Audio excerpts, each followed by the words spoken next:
Yeah, it is another episode of the Autumn Windbags. He's Juan Soto. I'm RJ Clifford. Let's have some fun today. Raiders 2-0. I wonder what it's like when your NFL team loses a game. I don't know what that's like. It's been so long. It's very weird. Like, it's got to be a jarring sensation to be like a Chiefs fan or a Chargers fan, or when your team's only 500. That's got to be jarring. That's got to suck. I don't know what that's like. I want to say I almost feel bad for him. Not true at all. But it's a foreign idea to me having a loss, Yeah, I can't even describe it. I can't even describe how it would feel to lose to a team right now. I think we can go on the field to beat anybody. Have that puffy chest, puff it. Right. Talk with the chest. You can smell the autumn wind in the air when the Raiders are doing well. So I don't listen to a whole lot of mainstream general sports stuff because I'm very specific with my sports. I only watch MMA, NFL, college ball. I don't watch baseball, basketball, stuff like that. So there's a lot of fluff I don't care about. But every time I turn on, an AM station, a sports station, or something like that, you leave it on for about 5 to 10 minutes. There's a 50-50 chance there's going to be some Jon Gruden talk, some Derek Carr talk, Max Crosby's pass rush talk. It's when the Raiders are doing well, everyone wants to jump in on it because the fan base is so big and so rabid. These radio hosts, they're no dummies, especially the big ones. They look at their ratings and from 10-17 to 10-24, when I was talking about Derek Carr, ratings went up 12%. Let's talk about that more tomorrow, right? And that's what we're seeing. Is it's kind of, I get that they're just sucking at the teat of Raider Nation for those ratings and those clicks, but I like it. I like to know that we're being appreciated and our teats are getting sucked on. I like my teeth sucked on. Yeah. So look, all these radio guys, RJ included, they're ratings whores. They'll do what gets ratings. That's what they'll focus on. I will jerk off 3 dicks of ratings at any given time. All the give time. myself a new hand. One with his butt cheeks. Yep. That's why you see ESPN in Canada is 90% hockey, because that's the ratings up there, right? And they know for a fact that when you lead with the Raiders, there's a lot of Raider fans out there, and the Raider fans are going to love it. But whoever's not a Raider, there's no middle ground. There's no one says, the Raiders. Either you love the Raiders or you hate the Raiders, right? And as much as you like your best friend kicking someone's ass, you like to see your worst enemy getting their ass kicked. Okay, so you build that emotion. You don't want to have an emotionless section of your broadcast. You want to hit some nerve one way or the other, and the Raiders do it. And every NFL primetime, the matchup shows, all the daily NFL shows, they all lead with the Raiders. So we're the talk of the town right now. We're the big dick swinging on the streets right now. Cocks of the walk, yeah. Cocks of the whack. And I'm never really that big into power rankings. I'll look at it every now and then just kind of see what people think. It's not like college football where the rankings genuinely matter, right? It's just power rankings. All right, the Raiders are always underestimated. Okay, whatever. That's good because we're underdogs all the time. We're -6 point underdogs against the Steelers. Good. I can get a better line when I bet my team. Yeah, right. So I'm down for people to just not like the Raiders. Fine, do it at your own peril. But I feel there was a lot of people feeling the Ravens win on Monday night was an aberration. It was they got lucky. It was a weird game at the end, overtime, turnovers. Okay, they beat a good team, but whatever. And the Ravens the next week go and beat Kansas City, who everyone's been jerking off for seasons, and I guess I understand why. And then the Raiders beat the Steelers, who were big favorites over us, and they came off a win over the Bills. And it's almost like people are forced to sort of take the Raiders seriously. But I feel the general mood from general sports is okay, I can't argue with their results, who they beat and how those other teams have performed, but they're still the Raiders, so I'm going to be cautiously excited about them. That's kind of how I feel the general vibe about the Raiders has been. I mean, from the outside looking in, I don't blame them. Who wants to get burned again? Who wants to say in week 3, week 4, oh, these Raider teams are a contender for the Super Bowl or a strong contender for the playoffs or this and that, and then have them finish 8-8. Yeah. It's happened 2 years in a row now. So I understand in that case, but you can't argue with those other 4 teams that you mentioned those are all teams that were perennial playoff teams that were looking to go deep in the playoffs and be in title contention. So, NFL math really doesn't work all that well, but yeah, I mean, shit, we're 2-0. The other good part about winning is you get to talk trash to your friends, which is like literally the only reason I do fantasy football. So you guys remember last week's show, I had my friend Jimmy Smith on. He's WWE Raw commentator, longtime MMA commentator for UFC, Bellator, and he has a SiriusXM radio show on the same channel I do called Unlocking the Cage. And he's a giant Steelers fan. So, hey, come on, we got the Steelers in town. Come on. And we made a little bet, and I'll let him explain exactly how it went down. I thought the Raiders got very little credit for beating a very, very good Ravens team in their home opener. And so if obviously we don't have the podcast here to listen to, the spread was 5.5, which I thought was insane. I thought if the Steelers won, it would be by 3, maybe. I thought people were really looking past the Raiders. I didn't understand that at all. And I thought we beat the Bills. We didn't look great. Some things really have to click for us to be an even good team, let alone great. So, but I still bet like a man with RJ Clifford. Now, had I won, all he would have to do on his show today is every musical in and out that they use has to be the Steelers fight song. That was it. He had to play Steelers every single time there was music coming back from break. Had to be the Steelers fight song, which, like a man, he accepted. Mine was, RJ Clifford said, I'm going to write something out, and you have to read it on your show. On your show, you have to read it. So RJ sent it to me, and I have to read it. Okay. So before I play it, fucking RJ, goddamn it! I got him.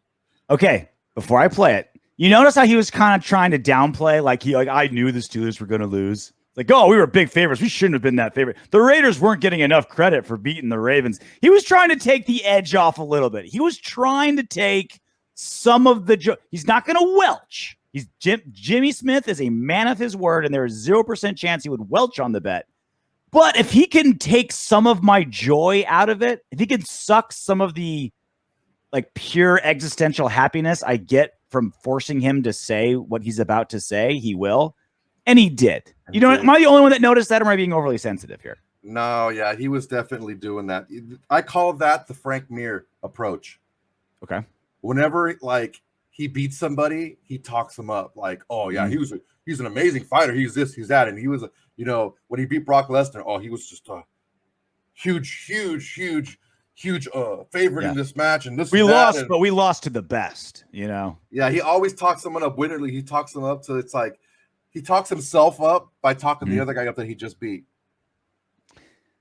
So, but with that said, he delivered. And so this is what diehard Steelers fan Jimmy Smith said on his radio show, SiriusXM radio show, yesterday. The Raiders are God's team. And my team, I was forced to wipe away my tears with my terrible towel and accept the fact that RJ was right then, now, and always. I should have known that someone as handsome, charming, and definitely not an asshole as RJ would never steer me wrong. I'm ashamed I wasted my life cheering on the Steelers when I could have had myself and my sail to catch the autumn wind to glory. From the bottom of my heart, I thank RJ for helping me find the way, and I just hope he'll forgive me for a lifetime of questionable football judgment. Love you, RJ, but above all, I love the Raiders. There we go. God, that's a beautiful sentence. Oh my God, that was fucking awesome. Am I a poet or what? Like if I'm trying to make a Steelers fan sound super thirsty and sound like a Raiders fan, I feel like I'm like Socrates. Well, when you're pumping yourself up, Shakespearean. Yeah. You're pretty good. I am. Yeah. Sure. Yeah. It's my favorite topic. RJ. Yeah. I like how he didn't welch on his bet like some people I know, Soto. You know what I mean? Yeah. Like like you. I did my push-ups. I like how when we bet the Jake Paul Ben Askren fight, it literally took you like a week and a half kicking and screaming to finally do your anytime push-ups. And yet Jimmy Smith, the successful, fantastic, professional broadcaster, immediately, right away, first opportunity he had, he delivered on his debt. That's the man you should look up to, Soto. I know you look up to me, but I want you to look up to Jimmy as well. I'm up about 3 inches taller than you, so I do not look up to you, number one. Number two, I am neither professional nor successful. Which is why you should behave like Jimmy. Do as he does. I did Be my more push-ups. like Jimmy. Yeah, kicking and screaming, and you acted like you were doing me a favor when you finally paid your debt. That's my payback.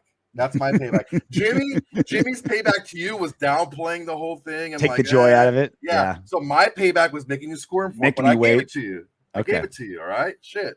You like to tease me a little bit. A hoe only gives it up on the first night. All right. Okay. All right. Fair enough. I am a hoe though. I'm not gonna trip.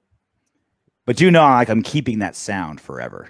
Jimmy's saying, "I love you, RJ, but most of all, I love the Raiders." That should be our outro every fucking. Steelers fans loving the Raiders. He didn't say we couldn't use it. So he's not the only one. The Raiders have gone from the ESPN Power Rankings. They were 25th preseason, 19th after week 1, 10th now. They're in the top 10 in the ESPN Power Rankings. And it was this is a good reminder of how right we are and how incorrect the outside was looking in. When, like, look, I didn't think we'd start off like this dominant, right? 2-0, like possible. I thought the Steelers game, when we started it on the calendar, would be a really, really tough one. Short week. Ben Roethlisberger starts out the season healthy. Cross-country game, right? Early start. Incredible defensive line and pass rush from the Steelers with our semi-new O-line. Like, oh, God, we can do this, but it's not going to be easy. Yeah. But it's nice to know that, like, all the things that outside people were talking about the Raiders, their offensive line is going to be atrocious. They bailed on it. They're not great, but they're not atrocious. They're average. They're serviceable, right? They're average, yeah. I would say they're getting the job done. Oh, Derek Carr, he's terrible. Oh man, he's a tier 3 quarterback. He can't put a team on his shoulders and win a game. Yes, he can, and he's done it twice in a row. Oh, their defense is the worst in the league. It's so awful. Like, they're not going to turn this around. Paul Bradley, Bradley can't do this that quick. They're not world beaters yet, nor did we ask them to be. But we're getting a pass rush. We're getting turnovers. We're not getting beat deep all the time. We're not missing tackles to the same extreme. It's so funny how, like, we gauge things in a certain way. Like, if we were like the Steelers, if we were like Steelers fans the past 15 years and we look at this defense, we'd be like, oh man, they're falling apart. But we're Raiders fans, so we're like, oh God, our defense is playing great, right? All the things that the outside people looking in thought, okay, the Raiders, they should be like bottom 4th in the league. No, you're wrong. All that analysis you got from the outside, us on the inside, we knew what was up. Yeah, as far as the defense goes, they're giving up, 22 points a game or some shit like that? 22, 23 points a game now? It's something pretty good, dude. That's pretty fucking good. Well, against the best rushing team in football and a Super Bowl winning quarterback with good weapons in Roethlisberger. Yeah, he's got really good. That's a really good receiving core out there. And our DBs did a really good job against them. And it starts up front. We knew that the defense was going to be much improved, mostly because of just the leader and the scheme. Like, we knew that Bradley was going to be able to get the ear of these guys, and he's what's the word I'm looking for? Get them to buy in. Yeah, he gets everyone on his side, and he says things so they make sense. Okay, this is what we're going to do, and here's the result. And if it doesn't work, we saw that clip when the Raiders give up that long touchdown against the Niners. Oh no, that was against the Seahawks. Gruden was staring everyone down and trying to kill everybody, and Bradley's like, no, it's okay, we're good, don't worry, this is what we got to fix. And when you don't play scared, when you don't play like not really scared, but like, I don't want to hear any bullshit. When you play like, okay, I know my assignment, I'm just going to go get in there and go. It's a lot easier to play. It's a lot easier to play, and it's a lot easier to execute. Yeah, and it's been it's been Gus Bradley's MO for over a decade, right? Like, we're not going to overcomplicate things. We're going to have everyone buy in, move, don't think as much, and it's all predicated on a defensive line where 4 down linemen can cause the havoc and get the pressure that we need to make everything else work, right? But it's keeping the big plays from happening. It's, those kind of, don't lose the game for us, right? And which is all we really need from the defense, right? Hey, just don't completely implode. We've been saying all off season, oh my God, can you imagine if the defense was average or just slightly below average? That was like best case scenario in our minds. They're better than even we thought they could be. Yeah, this start has been really good. They wouldn't have won the games without key stops at big moments. Yeah. And I think the defense this year is helping us win the games, especially against the Steelers. We didn't put up, 35, 40 points against the Steelers. Like, we had a late field goal, but I mean, we put up 23 points before that late field goal. It wasn't, that's a little bit below average as far as scoring goes. We had to have that defense in order to win that game. And as years past, we were waiting on the opposing team to make a mistake for us to capitalize in order to stop them. And we weren't stopping, and we weren't changing anything in the opposing offense's game plans at all with our defense. So the defense has come along, but all the attention has been on Derek Carr, and rightfully so. He's been pressured on 28.7% of his passes, and he's leading the league in pass attempts, which isn't a great thing, but he's doing it well. 93 pass attempts, 817 passing yards, most in the league, averaging 8.8 yards per pass, 8th in the league. And that's something I know, Soto, that you've been on him about for a long time, is just like, hey, push the ball down the field a little bit. Let's move a little bit. Certainly Carr has left some yardage on the field at times. I think he got too much of the blame for conservative play calling. I think that's very much Gruden, very much not really having true weapons outside of Waller. But because guys are starting to kind of develop a little bit, we'll get to Ruggs here in a second. Obviously, Waller's Waller. Moreau's there, not getting his snaps taken away from Jason Witten. Brian Edwards is improving a little bit, right? Renfro's always Renfro. And an offensive line that's really struggling to run block, and Josh Jacobs, who was injured. Derek Carr, put the game on his shoulders. He put the team on his shoulders, and that's something that all his naysayers say he couldn't do. Oh, he can dink and dunk, and he'll be all right. He's put back-to-back games on his shoulders and won it for us. Yeah, and I just want to make it perfectly clear. I was not one of those that said he couldn't win games for us. I was actually clamoring for him to be a bigger part of the offense, not just dink and dunk, but when he did push the ball down the field more, he was more successful. That's when he was that MVP candidate, when he was pushing the ball down the field. Yeah. So you can see the long touchdown pass to Ruggs, the 15-yard touchdown pass, and then just look at this spread just everywhere. Obviously, the short passing game kind of has to be the Raiders' run game, so that's not going to go anywhere anytime soon. And why would it when you've got great slot guys like Renfro, Drake coming out of the backfield with short plays? That's still going to be a big part of it. But now you've got to worry about Ruggs deep, Waller intermediate, the incredible route running of Hunter Renfro, Kenyon Drake out of the backfield, a third string tight end you have to cover now. That's what I'm talking about. Is last week against the Ravens, we threw the ball to Waller 19 times, and what do we say? Okay, if you're not gonna defend him, if it's working, throw it to him 20 times, 30 times, 40 times. I don't care. This time, only got 7 targets, but the ball got spread around. Career day for Ruggs, 7 receptions. So now it's just all right, you want to just worry about Waller? We'll go somewhere else.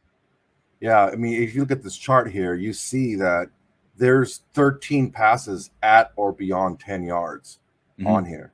So, and 1 over on the left side there on the sideline, just under. So around 14 that were right at the 10-yard mark and further. And that's what we're looking for. That's what I was looking for him to look down the field. And we'll get to it a little bit later, but that long pass to Ruggs, the play there, the smart play, the quote unquote smart play would have been Renfro over the middle. He was wide open. It would have been a first down. It would have been a first down open. Yeah.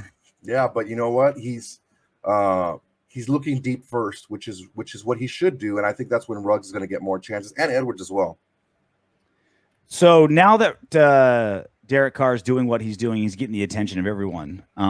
What's your big criticisms of Derek Carr through 2 weeks? We'll get to that. We have the good, the bad, and the ugly. Okay. Well, let's do that then. The good, the bad, and the ugly. Raiders over Steelers. What do you got, Soto?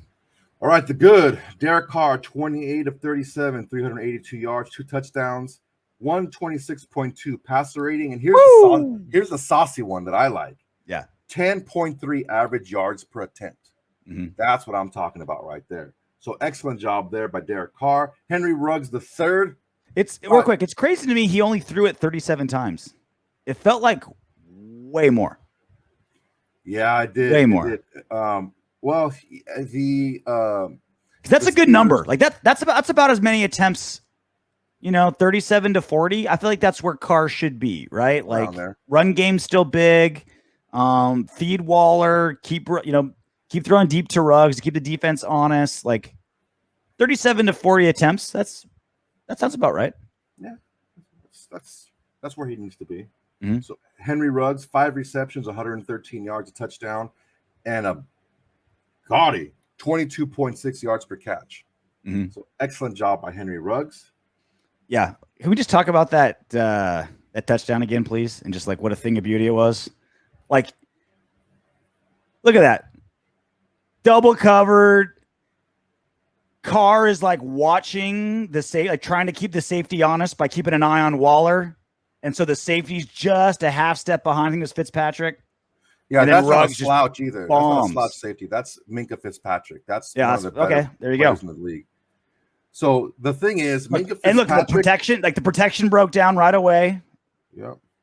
So when we look at that again, Minkah Fitzpatrick is doing the right thing. That's his key right there is Waller. That's the way they're covering Waller is they're keeping him over the top.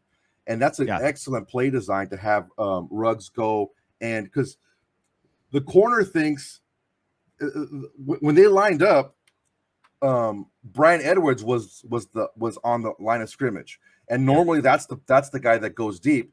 Ruggs was towards the sideline and he was backyard off the line of scrimmage. He's not normally the guy that goes deep. He's normally the guy that crosses or does a quick hitch or something like that. So they kind of fooled the corner into thinking he was going to go across and not go deep. And when he did go across the field deep on that deep slant, they each thought that he thought that Minkah Fitzpatrick was going to be there, but his first key is Waller, like it should be. And so it was a great play design to get Ruggs open. Yeah, and Carr said that in the post-fight presser, how normally that's the case, where like Ruggs isn't even in the progression. He's just like there, just clearing everybody out, being fast, making room. And I think that's and now he was. And so that kind of goes more to what I've been saying about the Jon Gruden Derek Carr relationship is like, absolutely, Carr has left some guys open deep. Like he certainly has, but it's different when it's just like, all right, I'm deathly afraid to throw this guy I'm supposed to. He's not even in my progression. Like I have to like drastically make a huge change to make Ruggs going deep a pass. I'm not supposed to. It's like very unusual. Now it feels like that's changed. I think finally Gruden someone got in Gruden's ear. Either he like saw some metrics because all the metrics have been pointing to like, all right, Derek Carr in a clean pocket is amazing deep, like super accurate, fantastic. The pocket's clean. He's throwing deep. I think it was the most accurate clean pocket deep passer last season. Over 20 yards, yeah. Over 20 yards. And so now, I think, I don't know what's more likely. I don't know if like Gruden like actually like talked to a nerd who like showed him the metrics, or if Gruden was like going through tape and like saw all these guys open. He had a feeling. He had a hunch. Yeah, exactly. Right. Like he had a gut feeling what like I learned on a TI-83 calculator. You know what I'm saying? Yeah, but right. I don't care how he got there, but I feel like Gruden is finally like letting Carr cook a little bit. We're just like, okay, all this evidence says you can throw the ball deep. Ruggs is coming along. Edwards is coming along. Waller's undefendable. Okay, let's open this throttle a little wider. Yeah, as Minka Fitzpatrick on that play, his first key is Waller. His second key is that lead receiver on the line, which is Brian Edwards. So when he goes across the middle short, he's like, all right, cool. I just got a key on Waller. And then he looks over and he's like, oh, shit, I'm even.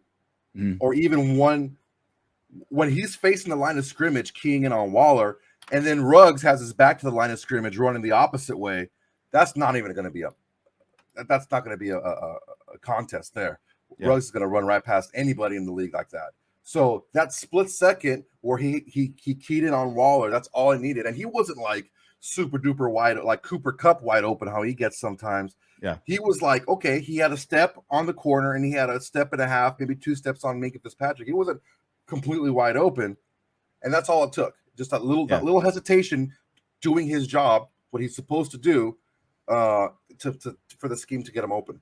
And that was a little bit more trust in Carr, right? Because before he'd throw to Ruggs deep every now and then, but Ruggs had to be like high school football open. Like he needed to be like no one within 10 yards of him. Carr like, okay, there we go. Now like that was a semi, I think contested catch is the wrong word, but like Carr released when Ruggs was still covered. But he's just like, all right, I'm just going to put some air under it, threw it like 40 yards, and we'll let Ruggs go get it, right? Instead of just like breakdown in defense, Ruggs is wide open, I'll put it to him. It's like, okay, I'll put him in a position to succeed, and we'll let Ruggs do the work from there.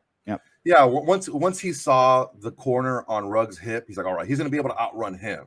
And then he looks and he sees Minka's face and he sees Ruggs' back. All right, I'm good. I'm going to let this one fly and let Ruggs get it. And he did. How pissed is Zay Jones watching Ruggs be good? He's like, damn it. I've been up at 5 a.m. every morning catching passes from Carr, and all of a sudden, and now Ruggs can catch these passes. Now he trusts Ruggs? He got his shine. He got his shine. He's all right. Okay. All right. Moving on to the good. Daniel Carlson again. 4 for 4 on field goal attempts, 2 extra points, 14 total points. He was the AFC Special Teams Player of the Week. Well-deserved. Daniel Carlson, good. All right. Let's see this. How about Daniel Carlson, the great? I mean, dude, he's just money, bro. Picking up him in my fantasy football leagues was the biggest no-brainer move I had in these drafts. Like, he led the league in points last season, almost the entire season. He's the all-time SEC points leader. He's been automatic. And, I was kind of I wasn't hoping that this would be the case, but we know the Raiders' struggles in the red zone last season. If that continued, all right, I've got Carlson picking up all those field goals for us. But it hasn't even been like him saving us in the red zone. He's been bombing some 40, 50 yarders. Dude, he's money. I don't know if anyone has been to Pittsburgh in like the late summer. It's ass out there, dude. It's hot. It's muggy. It's just shitty. It's not an easy place to kick. That air is heavy, and he was booming out there. So that's it for the offensive special teams. The good on defense, Denzel Perriman, 12 total tackles. He was all over the place. Great job for Denzel Perriman on that. Max Crosby, again, 5 quarterback hits, 1 tackle for a loss. He was in Big Ben's face all day, causing havoc. Solomon Thomas. Max Crosby leads the league in pressures, 19. And that's generally like a better gauge of how good your pass rush is, because sacks, like obviously you want the sack, right? And guys who get lots of sacks are fantastic defensive linemen, great getting the quarterback. But the gap between like a sack and a pressure could be like minuscule, right? Like it could be so many little things that like just didn't go your way. Hey, rushing Big Ben, who's super experienced and gets that ball out fast, is different than rushing like a Josh Allen or somebody who's still kind of learning how to move in the pocket, right? Like the same exact skill set could result in a sack somewhere, but not a sack somewhere else. The pressure is always the same. So especially when you're talking about big numbers, when you're talking about like really like towards the end of the season, when guys are like, all right, he had 72 pressures, 88 pressures, whatever it may be, that could mean that like someone with 100 pressures could have 4 sacks or 14 in a season, right? Like it's that close. The gap is that small. So like as much as I'd prefer Crosby to get like those 4 sack seasons like he did against, was it the Bengals or whoever, or 4 sack game, the steady pressures is the best sign that he's getting the job done. He's not getting quite across the finish line in time. Yeah, he's getting the job consistently. So moving forward, Solomon Thomas, 2 sacks and a tackle for loss. So great job on the inside. And that's all just effort and pressure. Big Ben was running for his life out there. And he knows how to move in the pocket. He's a big guy. He can see over the rush. But when no one's open, so credit a lot of those to the secondary. And speaking of the secondary, Trayvon Mullen, 2 passes defense and an interception. So he was around the ball. They were throwing to him a lot, and he came through. So that's the good. What's next? The bad. Let's take a look. Okay. Unfortunately, the bad. Corey Littleton, run defense again. The second week in a row, man. 2 badly missed, badly played runs. One was on a 3rd and long, deep into the Steelers' territory. Harris was able to pick up 14 on that carry. He just got sucked in again, like he did last week. He got sucked in and couldn't get off the block, and Harris was untouched for the first 7 to 8 yards of that carry. And the second one was the inside handoff to Juju Smith-Schuster. It was him and Juju in that hole together, and he just whiffed the tackle, man. He was right there to tackle him, and he whiffed it. So those are 2 pretty bad plays. 2 weeks in a row, we need to clean that up. Now, speaking of 2 weeks in a row, they just restructured Littleton's contract for cap reasons. It's gonna be harder to cut him moving forward. Yeah. He's got like $5 million extra bucks or something out of his cap I don't know what they're gonna do with that money. They're freeing up money for something. Maybe it'll come out by the time this show's out. Lineman or something like that, or probably, hopefully some linemen. Right. Well, speaking of second week in a row, Alex Leatherwood. Again, and now this is only in one half a play, mind you. All right, guys. He had a 32.4 overall PFF rating. That was by far the lowest on the team. His pass blocker rating was 14.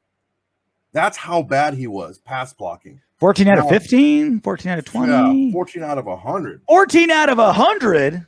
That's atrocious. Really bad. Now, granted, he went up against TJ Watt most of the time, and then after TJ Watt got hurt, Melvin Ingram, which are 2 elite pass rushers in the league. But, dude, 14, that's bad. That means almost every single play he was giving up a pressure or he got beat, even if the ball was out. He was not holding his block for, the 2.5 or 2.6 seconds that they require. He gave up 1 sack, 1 hurry, and 2 pressures. So for 4 total pressures, he got 2 penalties again, and that's in one half a play. So one half a play, he did not play well. It's the pass blocking is a severe liability, pass blocking wise. He's hurt. He had an oblique injury. Hopefully he gets better, because it's his. Did Brandon Parker outplay him? I think Brandon Parker outplayed him, huh? Yeah. I think so. I think and it's not going to get easier. Like, you're going to put your best rusher against Leatherwood. You're not going to put him against Colton Miller. Like, you're going to go for that weak link, right? At least it's on Derek Carr's like open side, not his blind side. But like, this isn't a problem that's going away. Like, not anytime soon. I still want Leatherwood in there. Like, even if Parker plays 10% better, right?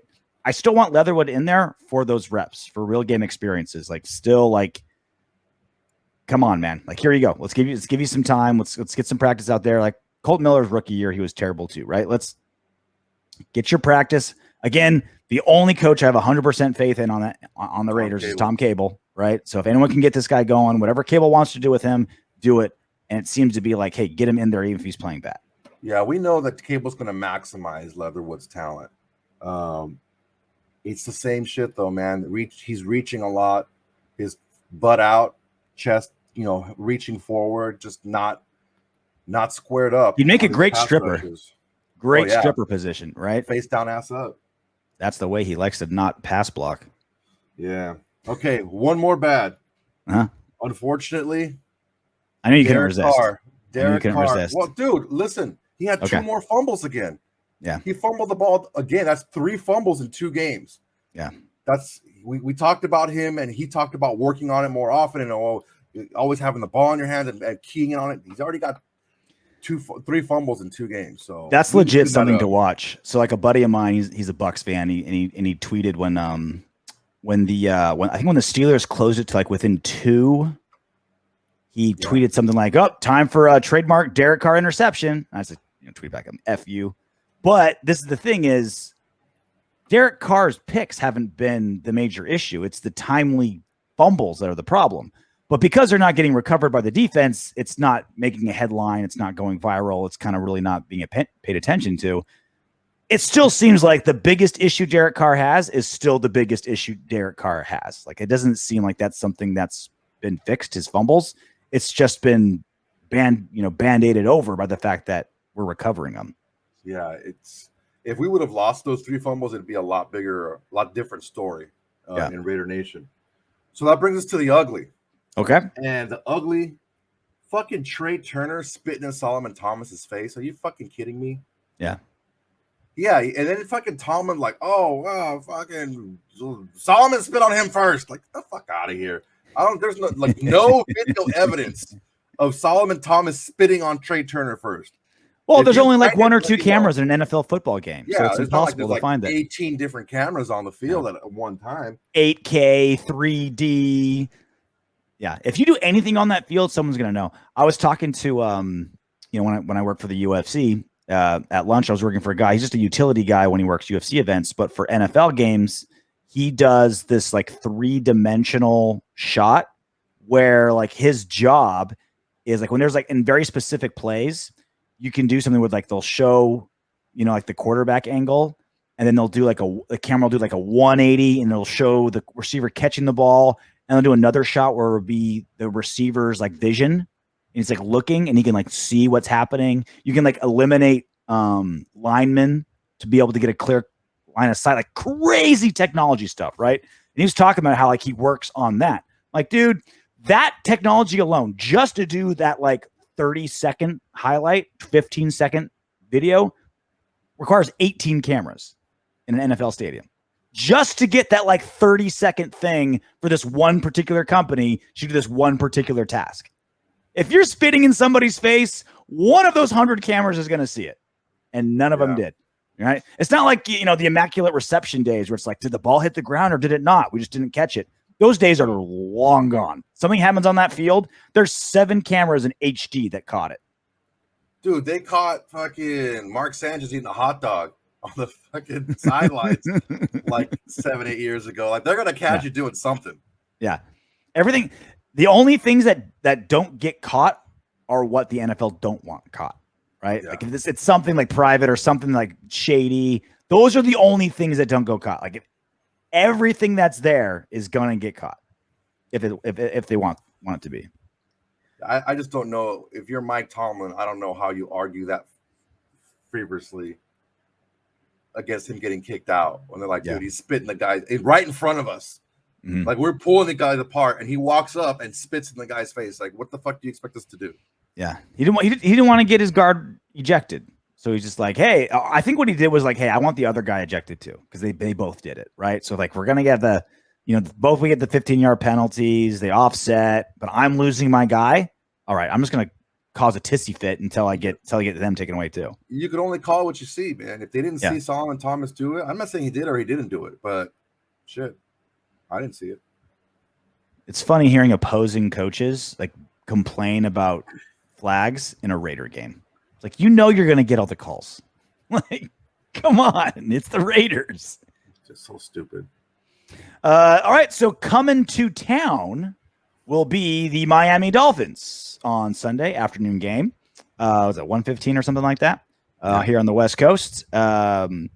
Dolphins, Raiders. We just got the report. Ian Rappaport, we're recording this on Wednesday as always.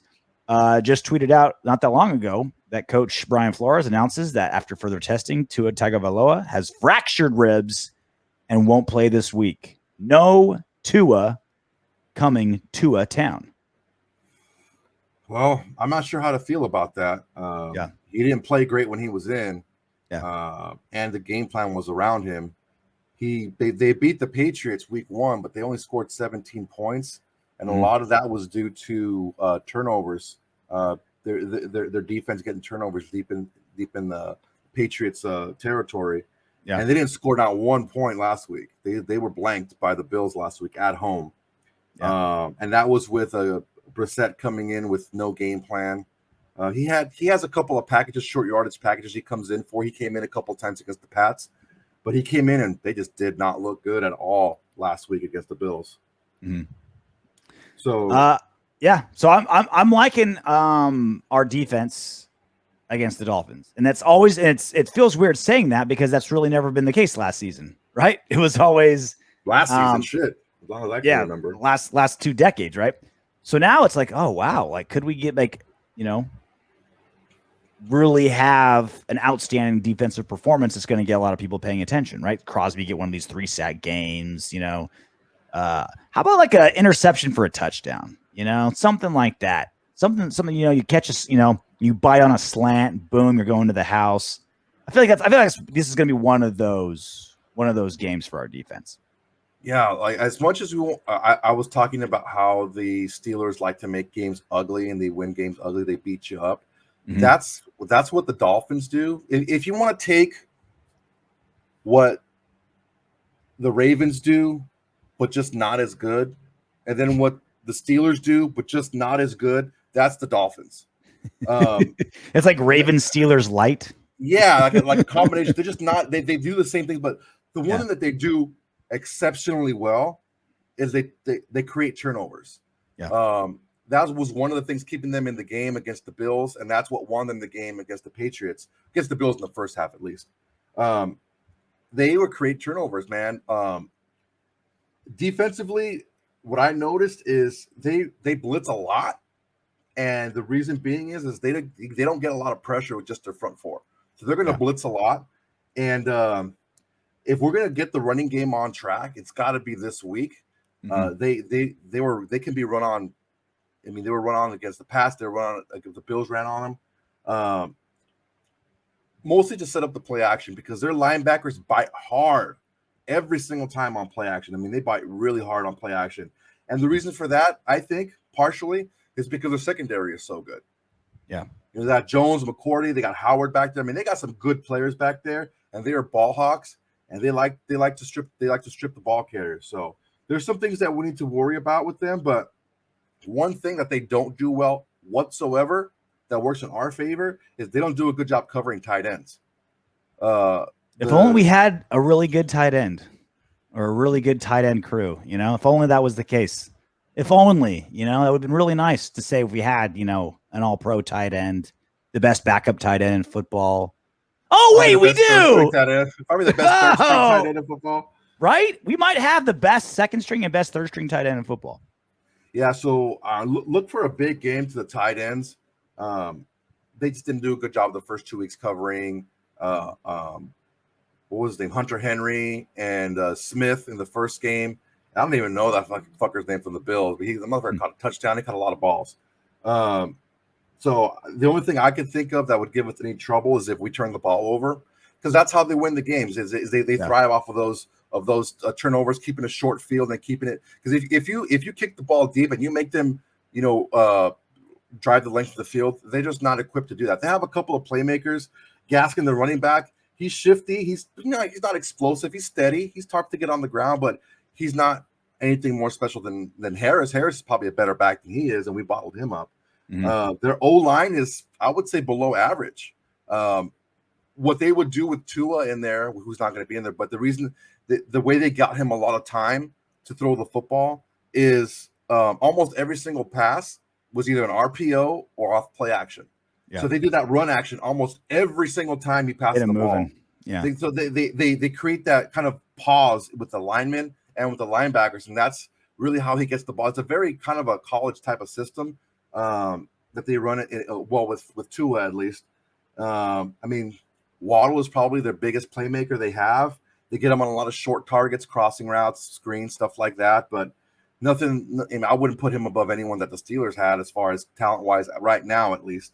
Yeah, I really don't see us having too big of a problem with them. Of course, if we shoot ourselves in the foot and we could turn the ball over, that could be a problem because they do a good job of scoring when they get turnovers, points off of turnovers. They do a good job, and that's what I said in the offseason. I said this is the team that I saw that was primed for a drop off because they don't do everything. They were 10-6 last season. Yeah, they don't do anything exceptionally well, but they do get a lot of turnovers and they capitalize on that. But other than that, they're a solid team.